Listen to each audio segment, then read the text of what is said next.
का इलेक्शन में उम्मीदवार की 2 लाइनों पर नतीजा रोककर इलेक्शन कलअदम करार दे दिया गया।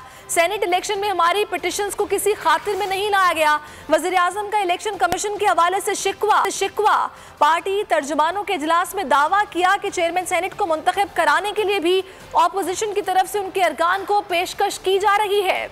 10 का इलेक्शन में उम्मीदवारों की 2 लाइनों पर नतीजा रोककर इलेक्शन कलअदम करार दिया गया। सेनेट इलेक्शन में हमारे पिटिशंस को किसी खातिर में नहीं लाया गया। वजीर आजम का इलेक्शन कमीशन के हवाले से शिकवा। पार्टी तर्जुमानों के इजलास में वजीर आजम ने दावा किया कि चेयरमैन सेनेट को मुंतखब कराने के लिए भी ऑपोजिशन की तरफ से उनके अरकान को पेशकश की जा रही है। पता है किस सेनेटर को ऑफर आई है? सेनेट इलेक्शन में पैसा चलाया और इस्लामाबाद की सीट जीत गए। वजीर आजम ने कहा कि गिलानी ने अखलाकियात की धज्जियां उड़ा दी। केपी में भी पैसा चला। नाअहल शख्स पैसे के जोर पर सेनेट में आ गया। अब पैसे के जोर पर मुंतखब शख्स चेयरमैन सेनेट के ख्वाब देख रहा है। वजीर आजम ने पार्टी तर्जुमानों को हिदायत की कि करप्ट लोगों के पैसे के बलबूते पर इक़्तिदार में आने के बयानिए को बढ़ाया जाए, पीडीएम के खिलाफ मजीद फाल हों। वजीर आजम ने चेयरमैन सेनेट के इलेक्शन के हवाले से भी पार्टी तर्जुमानों को टास्क सौंप दिया। वजीर आजम ने तर्जुमानों से कहा कि आवाम को आगाह करें कि महंगाई का खात्मा और आम आदमी की आसानी तरजीह है। यूसुफ रजा गिलानी नहरी केस तहरीक इंसाफ ने इलेक्शन कमीशन में एक और दरखास्त दायर कर दी। पीटीआई रहनुमाओं की इलेक्शन कमीशन ऑफिस के बाहर मीडिया से गुफ्तगू। फारूक हबीब कहते हैं इलेक्शन कमीशन यूसुफ रजा गिलानी को कैसे इजाजत दे सकते हैं? वजीर आजम की बात सच निकली है। सेनेट इलेक्शन में मंडियां लगती हैं। इलेक्शन कमीशन 11 मार्च की बजाय कल समाअत करे। कमल शोजब कहती हैं कि इलेक्शन कमीशन डस्का वाली फुर्ती दिखाए। वोट चोर चेयरमैन सेनेट बनकर पूरे ऐवान को कंट्रोल करेगा। इलेक्शन कमीशन दोहरा मयार ना अपनाए, कम अज कम इजलास बुलाया जाए। जबकि मलिका बुखारी का कहना था कि हंगामी बुनियादों पर समाअत ना हुई तो दोबारा पेश होकर कौम का केस आपके सामने रखेंगे। इससे इम्पोर्टेंट और अहम मामला अब इस वक्त कोई नहीं है। एक तरफ जो है वो सेनेट के इंतखाबात को चोरी किया गया है। यूसुफ रजा गिलानी आगे तैयारी करके बैठे हुए हैं। वो शख्स जिसके ऊपर चोरी का मामला आ गया, वोट खरीदने का मामला आ गया, उसको कैसे इजाजत दे सकते हैं कि वो सेनेट के चेयरमैन का इलेक्शन लड़ ले? उससे पहले इसकी समाअत होनी चाहिए और समाअत का जो है वो कानून के मुताबिक, मेरिट के मुताबिक फैसला आना चाहिए। मैं इलेक्शन कमीशन से सिर्फ ये रिक्वेस्ट करूंगी कि जो चुस्ती और फुर्ती उन्होंने डस्का के इलेक्शन वाली रात को दिखाई और जो पिटिशनर की पिटीशन थी कि 23 पोलिंग स्टेशंस का जो रिजल्ट है उसको दोबारा चेक किया जाए, उससे भी आगे बढ़ के जो पिटिशनर ने नहीं कहा था वो भी उन्होंने उसके लिए ग्रांट किया। और उस वक्त एक उन्होंने बहुत जबरदस्त तरीके से अपना फुर्तीलापन दिखाया। पाकिस्तान की आवाम की नजरें आपके ऊपर हैं, इल्तिजा कर रहे हैं, इस्तदा कर रहे हैं। अगर आपने पिटिशन फिलफौर हंगामी बेसिस के ऊपर ना समाअत के लिए मुकर्रर की तो हम दोबारा पेश होंगे और पाकिस्तान की आवाम का केस आपके सामने पेश करेंगे। पीडीएम ने यूसुफ रजा गिलानी को मुश्तरका उम्मीदवार नामजद कर दिया। उनका नाम साबिक वजीर आजम नवाज शरीफ ने तजवीज़ किया। तमाम रुकन जमातों ने हिमायत की। इजलास के दौरान JUIFA ने डिप्टी चेयरमैन सेनेट की नशिस्त मांग ली। डिप्टी चेयरमैन का मामला स्टीयरिंग कमेटी के सुपुर्द करने का इम्कान है। ऐलान बाद में किया जाएगा। मौलाना फजल रहमान ने लॉन्ग मार्च के लिए इस्तीफे देने की तजवीज़ दी, जिसकी पीपल्स पार्टी ने मुखालिफत कर दी।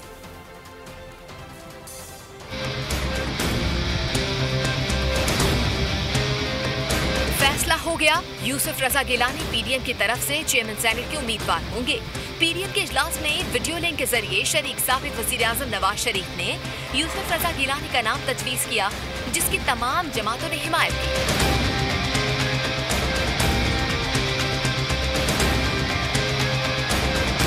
इजलास से खिताब में बिलावल भुट्टो ने कहा कि चेयरमैन सेनेट का इलेक्शन भी जीतेंगे। सोचें अगर ज़िमनी इलेक्शन और सेनेट इलेक्शन का बायकॉट करते तो कहां खड़े होते?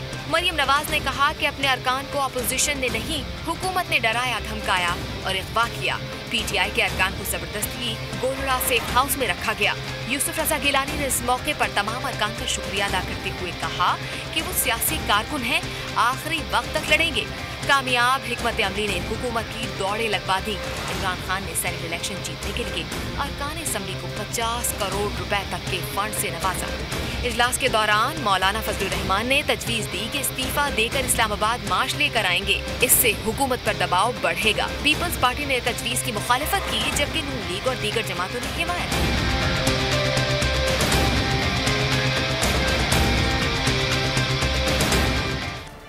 एतमाद के वोट के लिए कौमी असेंबली इजलास में हाजिरी कम होने का इल्जाम। स्पीकर कौमी असेंबली असद कैसर ने बिलावल भुट्टो को चैलेंज दे दिया। कहा अरकान की तादाद पर जैसे चाहें तसल्ली कर लें। बिलावल भुट्टो किसी एक एमएनए के बारे में बताएं जो गैर हाजिर था। उन्होंने मजीद कहा कि किसी भी सूरत कानून और आइन के खिलाफ काम नहीं करूंगा, कभी ऐसा काम नहीं करता जिससे तारीख खराब हो। सादिक संजरानी की अपोजिशन और हुकूमती सेनेटर्स के साथ अच्छे ताल्लुकात हैं। उम्मीद है सबका इंतखाब वही होंगे।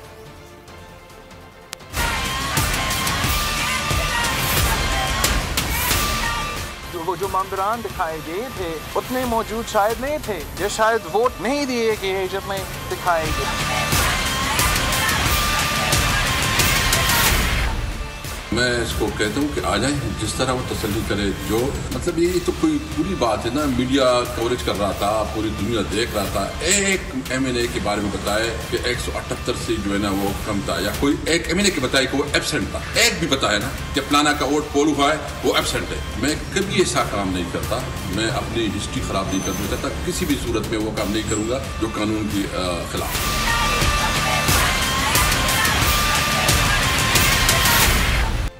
काफ लीग का बिलावल का मुलाकात में वोट मांगने से मुतालिक बयान। मोनिस इलाही की तारिक चीमा के बयान पर कलाबाजी। ट्वीट में नई कहानी सुना दी। लिखा कि बिलावल ने सेनेट वोट के लिए दरखास्त नहीं की, न हमने पेशकश की, वो सिर्फ चौधरी शुजात की अयादत को आए थे।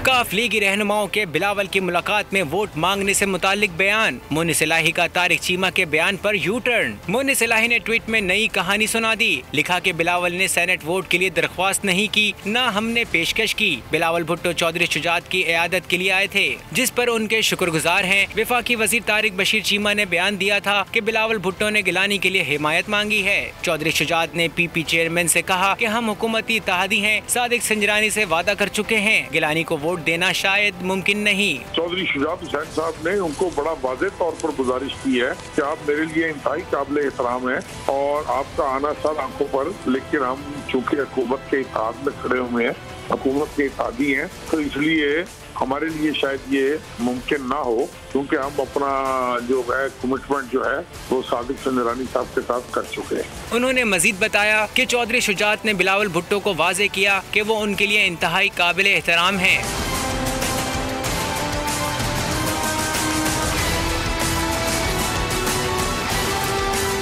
फिरदौस शमीम नकवी का कहना है कि वोट जाया करने वाले दो अफराद का ताल्लुक GDA से है, PTI से नहीं। सदरुद्दीन राशिदी को वोट देने वाले 21 अराकीन से कुरान और हिंदू मेंबर से गीता पर हल्फ लेंगे। हल्फ लिया जाएगा कि उन्होंने वोट किसी और को या जाया नहीं किया। उनका मजीद कहना था कि जिन लोगों ने गद्दारी की उन्हें अगले इलेक्शन से पहले सजा देंगे। कमेटी बनाएंगे जो मामले पर इंक्वायरी करेगी। हमारे ख्याल से उस अशखास ने, दोनों अशखास ने, क्योंकि अहद लिया हुआ था कि वे वोट इसी लिहाज से करेंगे, तो वो उन्होंने अपना अहद तो पूरा किया, लेकिन वोट जानबूझ के ज़ाया किया। लेकिन क्योंकि 2 के ऊपर मार्क फैसल सब्जवारी है, तो ये वाज़ेह है कि ये लोग GDA से ताल्लुक़ रखते हैं, इनका ताल्लुक़ PTI से नहीं हो सकता। हमने फैसला साहब ने एग्री किया है कि हम एक कमेटी बना रहे हैं जिसके सामने ये 21 अफराद पेश होंगे। अब उनको वो हल दोबारा दोहराना होगा कि उन्होंने बिल्कुल उसी के लिहाज से वोट दिया था और उन्होंने ना अपना वोट ज़ाया किया था, और ये हल हम कुरान पे लेंगे, गीता पे लेंगे जो हमारी हिंदू बरादरी से ताल्लुक़ है, और हम मुनासिब वक्त पर जितने लोग मुजरिम साबित होंगे टाइम ऑफ आवर चॉइस के ऊपर हम उनसे पे एक्शन लेंगे। लेकिन ये आपसे वादा है कि अगले इलेक्शन से पहले इनके खिलाफ एक्शन जरूर लिया जाएगा। बुज़दाद के तूफानी दौरे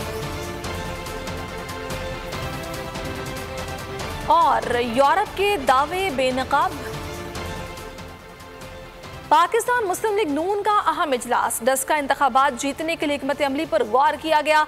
हमजा शहबाज ने अरकान असेंबली को अहम टास्क सौंप दिए। इंतखाबात की जीत को अहम नौयत का करार दे दिया।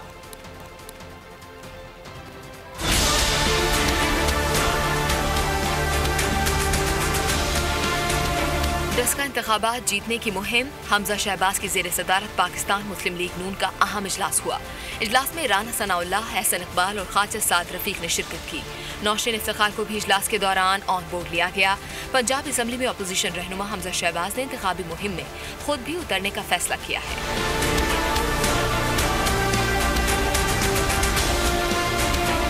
शहबाज का कहना था कि ये इंतखाब अहम नौयत का है, भारी मार्जिन से जीतना जरूरी है। इजलास में फैसला किया गया कि डस्का ज़िमनी इलेक्शन के लिए अरकान असम्बली की ड्यूटियां लगाई जाएं, वो हल्के में मुहिम चलाएं। राना सनाउल्लाह, एहसन इकबाल और मगान सुबहानी को खुसूसी टास्क सौंप दिया गया। तहरीक इंसाफ ने NA 75 डस्का के ज़िमनी इलेक्शन से मुताल्लिक इलेक्शन कमीशन का फैसला सुप्रीम कोर्ट में चैलेंज कर दिया था।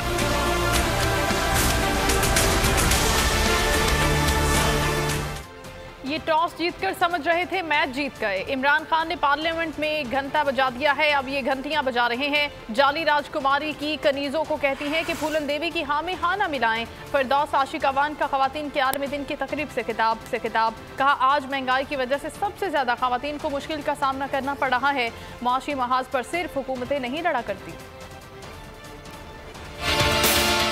जो घंटा इमरान खान ने पार्लियामेंट में बजाया, अब ये घंटियां बजाते रहे, उसको कोई नहीं सुनेगा। जो टॉस जीतने को समझ रहे थे कि हम मैच जीत गए हैं, तो टॉस जीतना और मैच जीतना दो मुख्तलिफ कैटेगरीज हैं। इन्होंने सेनेट की सीट पे टॉस जीता था, इमरान खान ने इत्मीनान का वोट लेके पार्लियामेंट में मैच जीता है, तो घंटा इनका इमरान खान बजा चुका है, अब ये घंटियां बजाते रहे। आज का दिन चूँकि जाली राजकुमारी और उनकी कनीजें जो हैं, उनको भी हम आज का दिन डेडिकेट करते हैं और मुझे हमदर्दी है उन कनीजों से।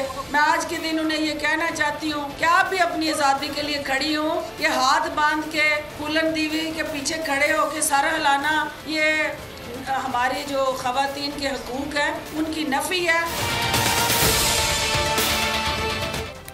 सिंध असेंबली का इजलास एक बार फिर हंगामा राय की नजर हो गया। अपोजिशन और हुकूमती अराकीन एक दूसरे के खिलाफ खूब नारेबाजी करते रहे। तल्ख जुमलों का तबादला भी हुआ। PTI अराकीन ने नाराज अराकीन की सीटों पर लोटों की तस्वीर लगा दी। नाराज रुकन असलम अबड़ो हुकूमती बेंचेस पर बैठे तो PTI अराकीन मुश्तइल हो गए। सिराज दुरानी मुसलसल तनबीह करते रहे मगर एहतजाज खत्म ना हुआ। अपोजिशन के बॉयकॉट पर स्पीकर ने इजलास ही मुलतवी कर दिया।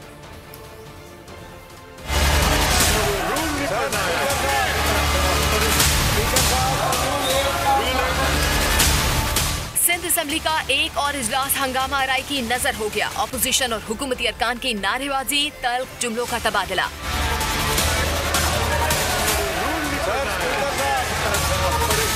इजलास शुरू हुआ तो अपोजिशन ने शोर शराबा शुरू कर दिया। स्पीकर डाइस के सामने जमा हो गए। हुकूमती अरकान भी मुश्तइल हो गए, नारेबाजी शुरू कर दी। सर स्पीकर साहब। स्पीकर आगा सिराज दुरानी ने PTI पार्लिमानी लीडर बिलाल गफ्फार को मुखातिब किया। कहा, आप लोग बैठ जाएं, इस तरह इजलास नहीं चल सकता। स्पीकर ने इजलास 10 मिनट के लिए मुलतवी कर दिया। दोबारा इजलास शुरू हुआ। PTI ने बागी अरकान की आमद पर शोर मचा दिया। असलम अबड़ो और शहरियार शर की निशिस्त पर लोटों की तस्वीर आवेजा कर दी। असलम अबड़ो को हुकूमती बेंचेस पर बिठा दिया गया। PTI अरकान मुश्तइल हो गए और हंगामा शुरू हो गया। MK अरकान भी इत्तेहादियों की हिमायत में बोल पड़े। कोई भी मेंबर पार्टी चेंज करता है तो वो रिजाइन करने का पाबंद है। खुर्रमशेर जमान ने कहा कि फ्लोर क्रॉसिंग और कवायद की खिलाफ वर्जी है, हम इलेक्शन कमीशन को लिखेंगे। स्पीकर बरहम हो गए, बोले, ये कागज अपने मुंह पर मारो, तुमको सिर्फ ऐवान का माहौल खराब करना है, किसी से डिक्टेशन नहीं लूंगा। ये अपने मुंह पे मारो, ये अपने मुंह पे मारो। रिमार्क्स पर अपोजिशन ने इजलास का बायकॉट कर दिया, जिसके बाद स्पीकर ने इजलास मुलतवी कर दिया। असलम अबड़ो लोटा हुकूमती बेंचेस पर बैठा है, इलेक्शन कमीशन को नोटिस देना चाहिए। सिंध असेंबली में 2 नंबरी हो रही है। PTI रहनुमा खुर्रमशेर जमान बरस पड़े, बोले, स्पीकर ने ऐवान में अपनी पार्टी बनाई हुई है। रुकने सिंध असेंबली मोहम्मद असलम अबड़ो का भी तुर्की ब तुर्की जवाब। कहा, मैंने तो खुल्लम खुल्ला कहा था कि वोट नहीं दूंगा। PTI अरकान असेंबली ने वादे के मुताबिक सदरुद्दीन शाह को वोट नहीं दिया। मैंने नहीं बल्कि PTI के अरकान ने पीठ में छुरा घोंपा है। पहले खुद को संभालो, फिर दूसरों की बात करो।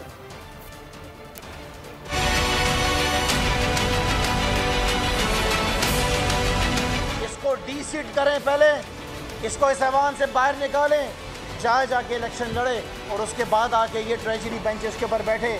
जब तक ऐसा नहीं होता, इस लोटे की जो सीट है वो लोटे वाली सीट है जिसके ऊपर हमने तस्वीर लगाई है, ये वहीं पर बैठेगा। शर्म आनी चाहिए स्पीकर साहब आपको। आपकी जिम्मेदारी है कि आपने इस पूरे ऐवान को एक साथ लेकर चलना है। ये लोटों को जो इन्होंने ख़रीदा है, जो इन्होंने ज़मीर फरोशी की है, पूरे पाकिस्तान को बताएंगे कि सूबे सिंध के अंदर किस तरीके से हुकूमत की जाती है। अब शहज़ादा को ये कहना चाहता हूँ कि तुम्हें तो शर्म आनी चाहिए। तुम्हारे पीछे जो 5-6 बंदे बैठे हुए थे जिन्होंने सदर शाह से गद्दारी की, 16 आपके MNA ने गद्दारी की। मैं तो अपने आइन के मुताबिक, पाकिस्तान के आइन के मुताबिक मैं तो खुला मैदान में आ गया। मैंने पीठ से सिर्फ आप लोगों को छुरी नहीं मारी है, मैंने आप लोगों को कह के मैंने जो है कि मैं आप लोगों को वोट नहीं दूंगा। और मैं खुरम को ये बताना चाहता हूँ कि 13 की इलेक्शन भी मैंने जीती है, इस 18 की इलेक्शन भी मैंने 11,500 वोट में जीती है। तो इसलिए मैं कहता हूँ कि पहले अपने को संभालो, फिर आप दूसरों में बात करो।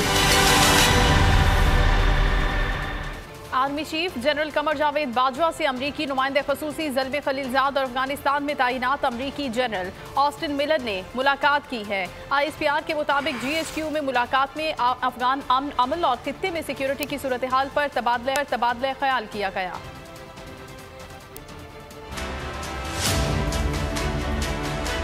पाक फौज के शोबे ताल्लुकात आमा ISPR के मुताबिक पाक फौज के सिपहसालार जनरल कमर जावेद बाजवा से ज़ल्मे खलीलजाद ने अहम मुलाकात की। अफगानिस्तान में commander resolute force general Austin Miller भी मुलाकात में मौजूद थे। मुलाकात के दौरान जारी अफगान अमन अमल पर तबादला ख्याल किया गया। मुलाकात में बाहिमी दिलचस्पी के उमूर, इलाकाई सिक्योरिटी की सूरत हाल पर भी गौर किया गया। ISPR के मुताबिक अफगानिस्तान के लिए अमरीकी नुमाइंदे खुसूसी ज़ल्मे खलीलजाद ने मुलाकात के दौरान पाकिस्तान के अमन के किरदार को सराहा। अमरीकी नुमाइंदे खुसूसी ज़ल्मे खलीलजाद गुज़िश्ता रोज पाकिस्तान पहुंचे थे। अफगानिस्तान से TTP मुनज़्ज़म हो रही है। इस्लामाबाद और रावलपिंडी में दहशतगर्दी का खदशा है। वज़ीर दाखिला शेख रशीद अहमद ने खबरदार कर दिया। पिम्स में मीडिया से गुफ्तगू में शेख रशीद ने उम्मीद जाहिर की कि दहशतगर्द शिकस्त खाएंगे, अमन की फ़ज़ा कायम होगी। शेख रशीद ने कहा कि कौमी असम्बली के सामने गुज़िश्ता दिनों जो कुछ हुआ अच्छा नहीं हुआ, वाक़े की मज़म्मत करते हैं। ताहम कायदीन को भी न्यूज़ कॉन्फ्रेंस के लिए मुनासिब जगह का इंतखाब करना चाहिए था। इस मुल्क में दोबारा अफगानिस्तान से TTP ऑर्गेनाइज हो रही है और रावलपिंडी, इस्लामाबाद, पेशावर और कराची में थ्रेट्स हैं। इंशाअल्लाह ताला अल्लाह को मंजूर हुआ तो दहशतगर्द शिकस्त खाएंगे और अगर अल्लाह को मंजूर हुआ तो अमन और सुकून की फ़ज़ा कायम होगी। जो कुछ असम्बली के सामने हुआ बुरा हुआ, उसकी जितनी मजम्मत की जाए कम है, लेकिन मैं कायदीन से तोके रखता हूँ कि वो जो प्रेस कॉन्फ्रेंस की जगह थी वहाँ पे करते। मैंने आज को बराह रास्त अंदर से फ़ोन किया जब मुझे पता लगा, काजी साहब को मैंने अंदर से फ़ोन किया, उनको सिक्योरिटी मुहैया की गई, लेकिन जो कुछ हुआ बुरा किया, मैं उसकी पुरजोर मजम्मत करता हूँ। वज़ीर आला पंजाब उस्मान बुज़दार ने बगैर प्रोटोकॉल जनूबी पंजाब के मुख्तलिफ शहरों के 24 घंटों के दौरान मुसलसल दौरे किए। अवामी मसाइल के हल में कोताही पर CPO मुल्तान और डिप्टी कमिश्नर मुल्तान को ओहदों से हटा दिया। मुतादिद अफसरान को मुअत्तल कर दिया गया।